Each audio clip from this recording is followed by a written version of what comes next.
అటు ఏలూరు జిల్లాలో ప్రముఖ పుణ్యక్షేత్రం ద్వారకా తిరుమలపై కూడా ఇరాన్ ఇజ్రాయెల్ వార్ ఎఫెక్ట్ కనిపిస్తోంది. కమర్షియల్ సిలిండర్ల సరఫరా నిలిపివేయడంతో ఇటు శ్రీ వెంకటేశ్వర స్వామి ఆలయంలో స్వామివారి ప్రసాదాలు అన్నదానం తయారీకి ఇబ్బందులు ఎదురవుతూ ఉన్నాయి. గ్యాస్ సరఫరా ఆగిపోవడంతో ఆలయ అధికారులు ముందస్తు చర్యలను చేపడుతున్నారు. కమర్షియల్ సిలిండర్ల స్థానంలో కట్టెల పొయ్యలను సిద్ధం చేస్తూ ఉన్నారు. నిత్యం వేలాది మంది భక్తులకు అన్నదానం చేసేందుకు ద్వారకా తిరుమలలో రోజుకు 20 నుంచి 30 సిలిండర్లు అవసరమవుతూ ఉంటాయి.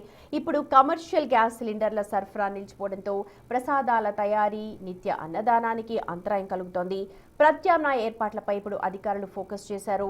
స్వామివారి కైంకర్యాలు, భక్తుల సౌకర్యార్థం అన్నదానం ఆగకూడదు అన్న ఉద్దేశంతో అక్కడ కూడా కట్టెల పొయ్యల్ని వాడుతూ ప్రసాదాలు, అన్నదానం చేసేందుకు ఏర్పాట్లు చేశారు.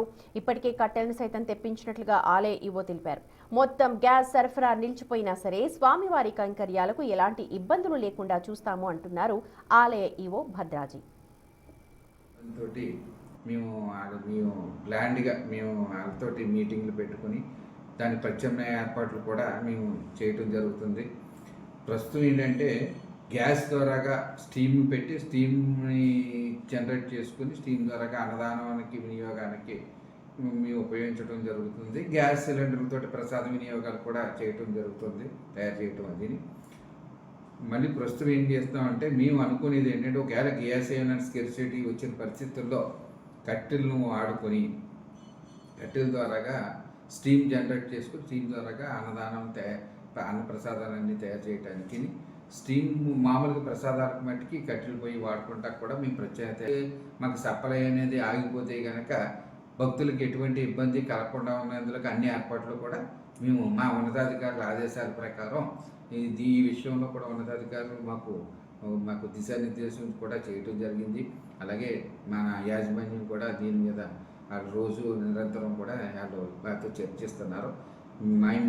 మేము తగిన ఆల్రెడీ కొంత కట్టెలను కూడా మేము అక్కడ తెప్పించడం కూడా జరిగింది. ఎట్టి పరిస్థితుల్లో ఈ ప్రసాద వినియోగాలు కానీ అన్నదానం కూడా ఏమీ ఆగకుండా నిరంతరం కూడా భక్తులకి ఉచిత ప్రసాదము అలాగే ప్రసాదాల వినియోగం కూడా దేవాలయానికి ఏమీ ఇబ్బంది లేకుండా దేవాలయ స్వామివారి నివేదన కూడా ఇబ్బంది లేకుండా ప్రత్యేకమైన ఏర్పాట్లు కూడా చేయించుకోవడం జరిగింది.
అక్కడ